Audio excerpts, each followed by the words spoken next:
여러분, 오늘은 굉장히 스페셜한 게스트분을 모셨습니다. 여러분, 나는 솔로 아시죠? 우리 영식님을 모셨는데요. 안녕하세요. 나는 솔로에선 30기 영식으로 나왔던 사실은 본업은 법무법인 심을 운영하고 있는 대표 변호사 심준섭이라고 합니다. 저희 심 변호사님께서는 사실은 부동산을 전문적으로 많이 다루는 이게 전문 변호사십니다. 내 아내가 여기 들어갔다, 들어오면 시스템이 되나라고 이렇게 만약에 보여줬을 때 문제가 생기는 게 좀 있을까요? 침대에 똥을 싸고 도망가는 경우가 많이 있습니다. 진짜 똥을 싸요? 똥을 싸고 도망갑니다. 어디까지 변상을 좀 받을 수 있을까? 이거를 좀 문의를 좀 드리고 싶어요. 이어서 그럼 좀 말씀드릴 것 같은데, 원래의 배우자분이 아닌 다른 상대와 이제 외도를 하는 경우. 네, 여러분 안녕하세요. 호타일 박사 K 이재경입니다. 여러분, 오늘은 굉장히 스페셜한 게스트분을 모셨습니다. 여러분, 나는 솔로 아시죠? 나는 솔로에서 30기 영식님으로 출연하셔가지고 현재 엄청난 인기를 누리고 계신 우리 영식님을 모셨는데요. 먼저 직접 소개 한 번만 좀 부탁드리겠습니다. 네. 안녕하세요. 저는 나는 솔로에선 30기 영식으로 나왔던 사실은 본업은 법무법인 심을 운영하고 있는 대표 변호사 심준섭이라고 합니다. 네. 변호사님 정말 이렇게 어려운 자리 해주셔가지고 너무 감사드립니다. 사실 저도 개인적으로 나는 솔로 굉장히 재밌게 보고 있는 애청자인데요. 뭔가 제가 연예인을 만나서 이야기를 하고 있는 것 같아가지고 오늘 좀 긴장이 좀 됩니다. 저야말로 항상 열심히 구독하던 채널 네네. 출연할 수 있어서 너무 큰 영광이죠. 저희 심 변호사님께서는 사실은 부동산을 전문적으로 많이 다루는 이게 전문 변호사십니다. 그래서 제가 또 이제 부동산 개발을 하고 이제 숙박업을 운영을 하고 있잖아요. 그래서 제가 평소에 정말 많이 받는 이런 법률적인 이슈에 대해서 제가 4가지를 딱 정리를 해가지고 오늘 영상에서 공개를 할 테니까요. 뒤로 가기 누르지 마시고요. 끝까지 시청해 주시면 감사드리겠습니다. 첫 번째 질문인데요. 좀 놀라실 수도 있어요. 제가 한 주에 한 번 정도는 이런 보고를 받는 것 같아요. 모텔은 투숙을 하잖아요. 그러면 12시에서 1시에서 체크아웃을 합니다. 근데 체크아웃을 하시는 분들이 침대에 똥을 싸고 도망가는 경우가 많이 있습니다. 진짜 똥을 싸요? 똥을 싸고 도망갑니다. 그래서 제가 사진도 몇 개 있는데 공개하기는 좀 그런데 굉장히 놀랍죠. 얘기를 안 하고요. 얘기 안 하고요. 요즘에는 결제가 거의 다 추적이 되잖아요. 보통 저희 같은 경우도 야놀자나 여기어때 온라인 결제, 카드 결제로 주류가 이루어지다 보니까 결제가 추적이 되는데도 그러고 가시는 분들이 좀 있거든요. 오물은 이게 세탁을 하더라도 원상복구가 사실 어렵습니다. 매트리스도 오염될 수도 있고 침대 커버류, 수건 이런 것도 오염이 되다 보니까 결국 변상을 좀 받아야 되는데 어디까지 변상을 좀 받을 수 있을까? 이거를 좀 문의를 좀 드리고 싶어요. 그러니까 오물이라는 거는 좀 너무 극단적이지만 그게 아니어도 뭐 제대로 안 치우고 음료수를 쏟았다거나 이런 경우들은 생각보다 아주 흔할 것 같아요. 근데 이런 경우에는 우리가 근본적으로 봤을 때는 처벌해야 되는 거 아니냐, 네네. 형사가 이제 가장 먼저 머리에 떠오를 거거든요. 근데 이거는 뭐 어려운 말로 하면 재물손괴겠죠. 근데 재물손괴라고 했을 때는 중요한 건 뭐냐면은 이 사람이 고의가 있어야 돼요. 네네. 그러니까 이제 재물을 손괴했다. 그 침대를 부순 건 아닌데 왜 재물손괴냐라고 할 수도 있는데 이 매트리스를 사용하지 못하게 만들었잖아요. 그렇죠. 원래 물건의 효용을 해하는 거, 다시는 그 물건들을 못 쓰는 거, 그것도 재물을 손괴한 거죠. 근데 이제 다만 이렇게 침대를 못 쓰게 만들어야 되겠다라는 생각을 가지고 한 건지 아니면은 뭐 잠버릇이 안 좋은 건지 뭐 그런 거에 따라서 이거는 재물 손괴로 처벌할 수 있느냐 아니냐가 갈라질 거고, 어쨌든 고의에 대해서도 입증이 필요하니까 이건 현실적으로는 좀 어려울 것 같아요. 돈이라도 받아내자, 변상을 받아야 되겠다, 나도 이제 영업을 하는 사람이다 라고 했을 때는 이 손해를 배상을 받는 건데 그 손해도 여러 가지 종류가 있을 거 아니에요. 네네. 예를 들어서 뭐 이불 조금 그랬어요. 근데 이제 이게 뭐 바로 세탁을 하니까 뭐 말끔해졌어요. 그러면은 이거에 대해서는 변상을 받기가 현실적으로는 쉽지가 않아요. 근데 만약에 이불뿐만 아니라 매트리스까지 이염이 돼서 뭐 이렇게 해도 소용이 없어요. 그럼 결국에는 버리고 새 걸로 교체해야 되는 건데 100만 원짜리 매트리스를 사가지고 뭐 몇 년 돼가지고 뭐 감가상각이 많이 돼서 70만 원짜리다. 네네. 그거를 부숴가지고 우리가 100만 원짜리 다시 샀다. 그럼 100만 원을 달라고 할 수 있는 건 아니고 그걸 깎은 만큼이니까 뭐 이렇게 70, 이 정도가 되는 거잖아요. 일단 이론적으로는 그런 건데 만약 그걸 넘어서 또 교체하느라 그 방을 계속 며칠 동안 못 썼어요. 그러면은 거기에 대해서도 그 투숙객으로부터 받을 수 있었던 숙박비만큼을 청구할 수 있는 건데, 우리가 항상 100% 꽉 차가지고 공실이 아예 없는 건 아니잖아요. 그렇죠. 그래서 가동률이랑 그리고 이게 뭐 얼마나 또 좋은 방이었는지에 따라 가격이 다를 거 아니에요. 그런 증거가 확실히 있어야 여기서 이제 실질적으로 기대되는 것이 하루당 뭐 원래 10만 원짜리인데 가동률이 70%면은 뭐 7만 원이다 라고 해가지고 그러면 이틀이니까 14만 원 이런 식으로 산정을 할 수 있는 거죠. 이어서 그럼 좀 말씀드릴 것 같은데, 원래의 배우자분이 아닌 다른 상대와 이제 외도를 하는 경우, 그 불륜 대상자의 원래 본 배우자분들께서 모텔을 찾아와가지고 흔히 말해서 난동을 피우는 경우가 좀 있습니다. 예를 들면 아내가 나갔는데 남편분이 따라온 거예요. 미행을 하다가 미행을 한 거죠. 그러니까 A라는 이 숙박시에서 들어가는 걸 봤어. 내 아내가 여기 들어갔다. 객실 문 열어라. 들어온 거 CCTV 내놔라라고 현장에서 바로 얘기하는 경우 있을 거잖아요. 근데 요즘에는 개인정보보호법이 이게 너무 예민하다 보니까 그냥 보여주면 안 될 것 같거든요. 네. 이렇게 만약에 보여줬을 때 문제가 생기는 게 좀 있을까요? 불륜이라고 하면은 막 안타깝잖아요. 네. 그러니까 막 뭔가 도와줘야 될 것 같고, 그리고 그 사람도 막 기세등등하게 막 소리 지르고 막 왜 안 보여줘? 막 지금 땡땡이 들어갔는데 막 이렇게 하는데 네네. 달래주기도 해야 될 것 같고 그쵸, 네네. 해가지고 그러면 몇 호실 한번 가보세요 막 이렇게 했다가 혹은 CCTV 보여줬다가 그럼 이제 개인정보보호법 위반이란 말이죠. 대표님 말씀하신 것처럼. 그럼 어떻게 되느냐? 이걸 제공한 데가 벌을 받을 수도 있는 거예요. 그리고 뭐 손해배상도 물을 수도 있는 거고. 네네. 그렇기 때문에 제3자, 그러니까 여기서는 그게 왜 제3자냐, 뭐 부부간에 이렇게 그런 상관이 있어가지고 관계자 아니냐 할 수도 있는데, 이 숙박을 같이 들어간 뭐 동반 투숙객 이런 사람이 아니면은 기본적으로는 제3자인 거예요. 우리 계약관계에서 그런 거잖아요. 그래서 제공하면 절대 안 되고, 예전에는 이게 뭐 죄로 이걸 처벌했잖아요. 네네. 그 상간 범죄에 네네네네. 대해서 범죄를 했었잖아요. 네네. 근데 아시다시피 간통죄는 이제는 죄가 아니란 말이죠. 그럼 이제 민간의 손해배상의 영역이에요. 그러다 보니까 여기에 대해서는 법원의 절차를 거쳐서 뭐 법원에 예를 들어 소송을 했어요. 그래가지고 네네. 뭐 상간 때문에 손해배상을 하고 있는데 뭐 사실조회, 문서제출 명령 이런 게 와가지고 내가 제공을 하는 건 모르겠는데, 법원에다가 내는 것만 모르겠는데, 그게 아니라 그냥 사람이 와가지고 달라고 했을 때 줘버렸다가는 큰일 날 수가 있다는 거죠. 그리고 이제 이 외도가 번외 얘기긴 한데 좀 증거를 잘 잡는 게 또 중요하다고 제가 들었는데, 사실 모텔의 CCTV 그 보존 기간이 그렇게 안 길거든요. 그래서 아마 그분들은 이제 뭐 급하다 보니까 이제 와가지고 이렇게 하는 것 같은데, 그렇죠. 경찰한테 CCTV를 확보를 해달라고 신고를 해가지고 그걸 확보할 수 있는 방식도 있나요? 그러면? 예를 들어서 불륜일 때. 그렇죠, 네네네. 근데 이제 이 경우에는 아까 말씀드린 것처럼 이제는 형사의 문제가 아니잖아요. 네네. 그러니까 경찰들은 뭐 내 일이 아니다인 거예요. 그러다 보니까 요즘에는 이제 그런 상황에서는 증거 보전 신청을 해야 되죠. 그거는 이제 경찰 루트보다는 법원으로 이제 그쵸. 들어가가지고. 그러니까 일단은 민사 소송을 들어가야 되는 건데, 네네. 이 소송에서 파생되는 절차를 하면 되게 늦어요. 그러다 보니까 이거랑 별개로 증거 보전 신청 이런 거를 병행을 하는 경우들이 많죠. 네. 요거는 좀 빨리 되는 편인가요? 원래는 빨리 돼야 되는데 네. 요새 이제 법원이 일이 많다 보니까 생각보다는 시간이 걸려서 네. 좀 최대한 빨리 변호사의 도움을 받는 게 좋겠습니다. 이런 경우에는. 변호사님 말을 딱 들어보니까 만약에 그런 일이 있다라고 하면은 프론트에서 이제 뭐 안 되는 일을 억지로 이렇게 하는 것보다는 본인이 그냥 앞에서 기다리고 있다가 잡는 게 차라리 낫지 그게 않을까. 현실적으로 낫죠. 네, 싶은데 제가 이제 진짜 이런 얘기 많이 들어와요. 안 가는 거예요, 이분들이. 잘 달래서 보내려고 해도 나 무조건 나올 때까지 기다리겠다. 저는 이래가지고. 잡아야 되겠다. 그래서 막 누군가가 있으면 직원이 좀 불편한 경우가 좀 있습니다. 뭐 무인인 경우도 좀 있긴 하겠지만, 그랬을 때 우리가 이 사람을 이제 경찰에 신고를 해가지고 좀 빼내달라 이런 식으로는 할 수 있을까요? 영업방해 형태로? 그러니까 이게 약간 좀 애매하긴 하거든요. 왜냐면 그분이 예를 들어서 막 소리를 지르고 막 뭐 직원을 막 때리려고 한다거나 막 물건을 부순다거나 그러면 이제 그 즉시 바로 불러서 네네네. 업무 방해, 뭐 재무손괴 이런 걸 바로 그냥 쫓아낼 수가 있겠죠. 근데 이제 그게 아니라 그분이 이제 조용히 앉아 있어요. 그러면은 이게 업무가 정말 방해가 된 게 맞냐? 네네. 라고 해서 좀 애매한 부분이 있는데, 어쨌든 일하는 사람 입장에서는 방해되는 건 맞잖아요. 그리고 아니면 이제 정중하게 그 손님 죄송한데 뭐 기다리시는 건 알겠다. 근데 그러면은 밖에서 좀 기다려주면 안 되냐? 그렇죠, 그렇죠. 라고 하고 이제 내보낼 수가 있는 거잖아요. 근데 그래도 안 나간다. 그러면은 이제 그때는 퇴고 불응죄로 가는 거죠. 태고 불응죄. 예, 나가달라고 했는데 뭐 응하지 않았다 라고 해서 나가라고 하는 거고, 그 외에 이제 뭐 계속 이것 때문에 손님이 이제 뭐 들어오려다가 휙 나가요. 뭐 그때는 업무 방해가 되는 거니까 경찰에 신고하는 방식으로도 가능하시죠. 그럼 이 태거 불응을 성립시키려고 하면은 CCTV만으로도 성립이 가능한가요? 아니면 내가 뭐 이야기하는 거를 뭐 영상을 찍어준다거나 이렇게 해야 될까요? 일단 기본적으로는 뭐 증언만 있어도 되기는 해요. 그러니까 아주 직관적으로 상상을 해보면은, 내가 예를 들어 집에 있어요. 근데 이제 손님을 데려왔는데 뭐 하다가 그 사람이 싸웠어요. 내 집에서 나가 했는데 안 나가요. 그때는 이제 경찰 불러서 쫓아내잖아요.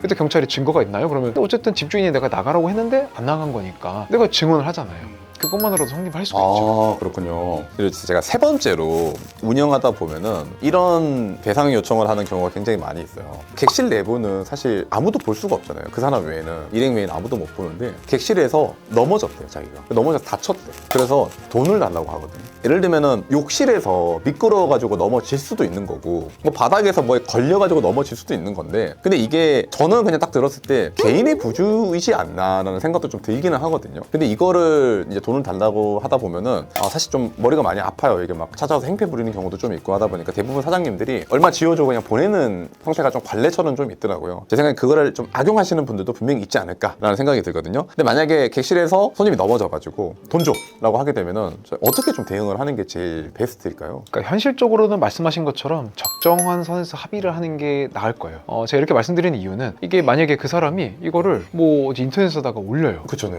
뭐 어디 호텔 막 좋다고 막 뭐 이렇게 해놨더니 알고 보니 뭐가 이상해가지고 뭐 이렇게 내가 막 다치겠다라고 해가지고 브랜드 평판이 깎여요. 그쵸. 그럼 그로 인해서 있는 손해가 또 어마어마할 수 있잖아요. 물론 네. 거기에 대해서는 뭐 명예훼손으로 뭐 고소를 한다든지 뭐가 있겠지만 그건 나중에 문제고. 그렇죠.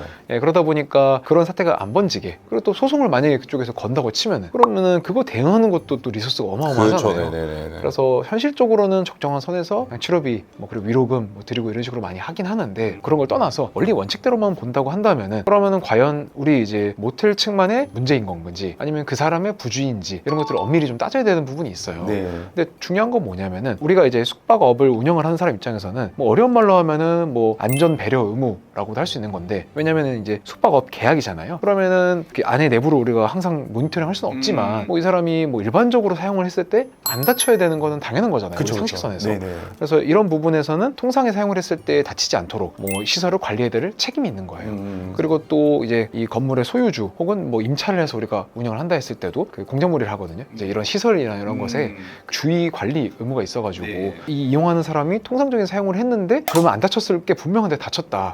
그러면은 뭐 우리 쪽에 문제라고 이제 좀 추정하는 그런 법리도 있는 거고요. 그러다 보니까 현실적으로는 되게 여러 가지로 좀 복잡한 게 있습니다. 그래서 오히려 실무에서는 이게 뭐 이 사람이 다쳤는데 이 사람은 개인 부주의다라고 해서 완전히 아무런 책임 안 지고 이런 경우보다는 뭐 책임을 지는 경우로 가는 경우들이 좀 많고, 다만 그런 건 있죠. 이 사람이 뭐 내가 이렇게 막 넘어져가지고 막 머리가 너무 아파서 막 며칠간 일을 못했어. 근데 나는 알고 보니 막 하이 X 다니는 사람이야. 그래가지고 이제 내가 얼마로 벌 수 있었는데 그 연차 때문에 돈을 못 벌었어. 그러니까 그 돈 내놔 했을 때 막 이것도 인정하느냐 마느냐 이런 게 오히려 실무에서는 더 문제가 되는 것 같아요. 물론 뭐 당연히 이런 부분에 대해서는 특별 손해니까 우리가 뭐 어떻게 알아요 그거를. 네네. 그러다 보니까 아무런 경우들이 많고, 아니면 정신적 손해배상도 그렇게 크게 인정되지 않는 게 우리 일반적인 실무거든요. 그래서 이제 그런 부분에서 정말 원리 원칙대로 따지면은 아마 책임을 아예 벗어나는 건 쉽지가 않고, 다만 책임을 졌을 때 그렇게 큰 돈이 책임을 지는 경우는 많지 않을 거다 정도일 것 같습니다. 그리고 뭐 보면은 이제 그런 거 있잖아요. 이게 소비자가 이제 이용하다 넘어졌어요. 근데 제가 영업배상 책임보험을 들어놨어요. 근데 그거를 이제 나중에 청구를 하려고 먼저 제가 한 30만 원 줬어요. 뒤에 이제 보험금을 청구를 했는데 그 정도만으로도 보험사에서 이거 그러면은 이거 너희가 잘못해가지고 이제 인증이 됐으니까 돈 물어준 거 오케이, 내가 그걸 다시 배상해줄게 라고도 보통 진행되는 게 맞나요? 그러니까 영업 책임 배상이라는 게 그거잖아요. 기본적으로는 내가 물어줘야 되는 게 있어서 그 리스크를 담보해 주는 거. 그게 이제 그 보험의 본질이잖아요. 네네. 중요한 건 뭐냐면은 내가 물어줘야 되는 상황이어야 된다는 거예요. 그러니까 음. 엄격하게 따지면은 보험사 입장에서 이게 컨트롤이 돼야 되는 거예요. 이게 이제 일종의 뭐 정말 과장돼서 말하면 보험 사기로도 갈 수 있는 건데, 이런 이제 보험 사기를 예방하기 위해서라도 정말 물어줘야 되는 상황이 객관적으로 맞을 때 보험사에서 이제 보험금을 주는 거란 말이죠. 네네.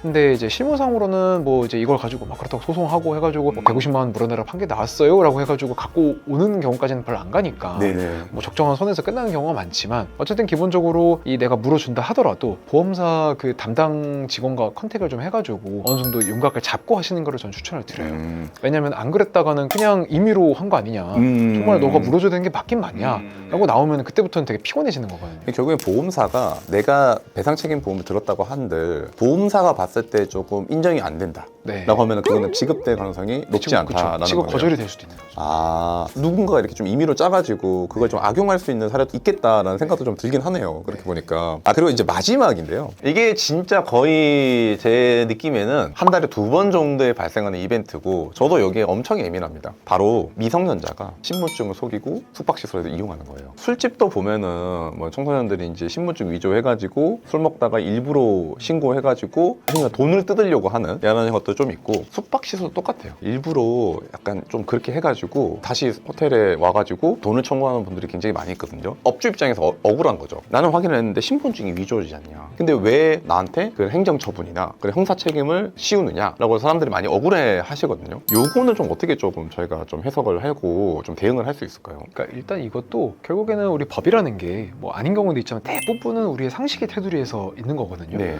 왜냐면 우리가 상식적으로 이게 맞다라고 하는 거를 그 질서를 유지하려고 만드는 게 법이니까. 네. 이것도 마찬가지로 보시면 돼요. 무슨 말이냐면은 형사처벌이랑 그리고 행정처분의 문제가 있잖아요. 물론 가장 예민한 건 아무래도 행정처분일 것 같아요. 실제 맞습니다. 업주분들 네. 입장에서는 네. 이게 뭐 벌금이 좀 나오고 막 뭐 그런 것보다도 이 부분이 더 크게 와닿으실 것 같은데 네. 일단은 예전에는 그런 게 있었어요. 뭐 이게 내가 억울하게 속았다 하더라도 그래도 네가 뭐 제대로 막 하긴 더 했어야지라고 하면서 뭐 행정처분을 내리는 경우들이 좀 있었는데 요즘에는 이제 그렇게 하지는 않거든요. 네. 그러니까 이제 기본적으로 형사 쪽부터 먼저 보면은 정말 뭐 정교하게 위조한 신분증을 들고 와가지고 내가 봤는데 이게 뭐 누가 봐도 이거는 속을 수밖에 없었다. 얼굴도 막 똑같고 이럴 때까지 처벌하는 건 너무 억울하지 않냐. 네네. 이런 고의가 없으니까 라고 해서 이건 처벌의 대상이 아닌 거고요. 그 다음 행정처분도 예전에는 뭐 고의가 없었어도 했었지만 지금은 달라져가지고 뭐 여기에 대해서 불송치 처분이 나온다거나 아니면 이런 식으로 다툴 수 있게 되는 부분이 있는 거죠. 행정심판이든 행정소송이든. 그래가지고 행정처분도 안 하거나 아니면 이상하게 나왔다 하더라도 거기에 대해서 다퉈서 없앨 수가 있는 거다 라고 보시면 되는데 다만 주의할 점은 신원 확인을 하기 위한 이제 또 최선의 노력을 했다라는 것에 대한 증빙이 있어야 되는 거예요. 네네. 무슨 말이냐면 예를 들어서 그런 거 있잖아요. 딱 이렇게 프론트에 있는데 딱 봐도 이제 이 사람이 위성자가 아닌 것 같아 보여서 그냥 뭐 신분증 확인도 없이 아 예 하고 그냥 일단 키를 줬어요. 그럼 내가 확인을 안 한 거잖아요. 그쵸. 그러면 안 되는 거고 그래서 무인 같은 경우에도 뭐 예를 들어 요즘에는 워낙 AI도 발달하고 뭐 정말 첨단 장비니까 이렇게 딱 넣어가지고 오히려 그게 더 정확할 수도 있잖아요. 네. 막 그게 아니라 이제 좀 뭐 본인 생년을 입력하세요 막 해가지고 그냥 입력하고 되는 구식으로 한다면은 또 거기에 대해서는 제대로 된 미성년자인지 아닌지에는 검증이 없잖아요. 네. 예, 뭐 직원이 와서 확인한 게 아니고. 그쵸. 네네. 그런 경우에는 신원 확인에 대한 노력이 부족했기 때문에 여기에 대해서는 아까 말씀드린 그 면책적으로 가지 않을 수가 있다는 거죠. 이게 제가 얼핏 들었는데 CCTV를 나중에 확인을 하잖아요. 경찰이든 어디서든. 근데 그랬을 때 그러니까 주민등록증이나 운전면허증을 확인을 한 것과 핸드폰에 찍힌 사진을 보여주어서 확인을 한 거랑 또 약간 다르다라고 이렇게 들었거든요. 네. 실제로 그런가요? 그렇죠. 그러니까 왜냐면은 이게 신분증은 이렇게 막 움직이면 막 번쩍번쩍 빛나고 뭐 있잖아요. 네네네. 그래서 그런 걸로 원래는 진위 여부가 확인이 가능하단 말이죠. 네네. 근데 이제 그런 거 말고 그걸 그냥 사진을 찍었다 그러면 이게 안 되는 거잖아요. 그쵸. 근데 핸드폰으로 한다 하더라도 또 모바일 신원 확인이 가능한 경우들 있죠. 그쵸. 요즘에는 네. 다 이제 모바일 신분증을 쓰잖아요. 네. 저도 쓰거든요. 네, 그래서 그런 거는 또 거기 바코드 같은 게 있으니까 QR이 있으니까 뭐 이렇게 기기에 확인해가지고 대조가 되니까 그때는 확실히 확인하는 게 맞죠. 그리고 이제 두 번째가 이제 아까 말씀 행정처분 이야기인데 이게 행정처분은 제가 최근에도 좀 사례를 보면은 행사처분은 어떻게 보면은 그런 정상 참작을 해가지고 좀 불송치가 되는 형태가 좀 많이 있는 것 같은데 행정처분은 어떻게 떨어지더라고요. 떨어지면은 결국 행정소송을 해가지고 그걸 해야 되다 보니까 번거로운 일이 좀 하나 더 껴있는 것 같다라는 생각이 들거든요. 행정처분은 아직까지도 이제 소송을 해가지고 진행을 해야 되는 게 맞는 거죠. 그 요즘에는 좀 행정처분 좀 덜 내리는 것 같긴 한데 그래도 간간이 있긴 있죠. 그래서 그런 경우에는 다퉈야 되는 거고 근데 어쨌든 형사처분 자체가 그렇게 불송치가 아예 나온 게 있으니까 그런 걸 들고 와서 얘기를 하면은 훨씬 더 설득력이 있으니까 뭐 그걸 뒤집는 건 그렇게 어렵진 않다고 봅니다. 그리고 요즘에는 저희 회사도 그렇고 무인 키오스크를 굉장히 많이 씁니다. 이게 오히려 또 무인이다 보니까 사람들이 자기 얼굴과 다른 신분증을 올려놓고 가는 경우도 분명히 있을 거잖아요. 네. 그러면 신분증을 인증하는 절차는 했는데 네. 키오스크에서 그리고 키오스크 하면 저희는 그거 떠났거든요. 위조 신분증으로 인한 책임은 고객한테 있습니다. 이런 식으로 적어놓고 동의 누르고 넘어가게 되어 있거든요. 그랬을 때는 좀 면책이 확실히 좀 된다고 좀 보면 될까요? 그러니까 이것도 약간 애매해요. 그러니까 확실히라는 말은 이제 부동사들이 가장 두려워하는 말이거든요. 어쨌든 그래도 그 기술이 되게 정교하고 뭐 예를 들어서 요즘에 막 그런 것도 하잖아요. 얼굴 막 카메라 보세요, 막 돌아보세요, 뭐 이런 거 하잖아요. 네네네. 그런 것까지 하면은 그 대조 퀄리티가 훨씬 높아지니까 네네. 그런 경우에는 어쨌든 여러 가지 그런 신원 확인 의무를 다했다라고 볼 가능성이 굉장히 높아지죠. 이게 미래에는 진짜 이 얼굴 인식과 신분증의 대조 이 기능을 기술적으로 좀 업그레이드 해가지고 구현하는 키오스크 회사만 좀 살아남을 수 있을 것 같다 이런 생각도 좀 많이 듭니다.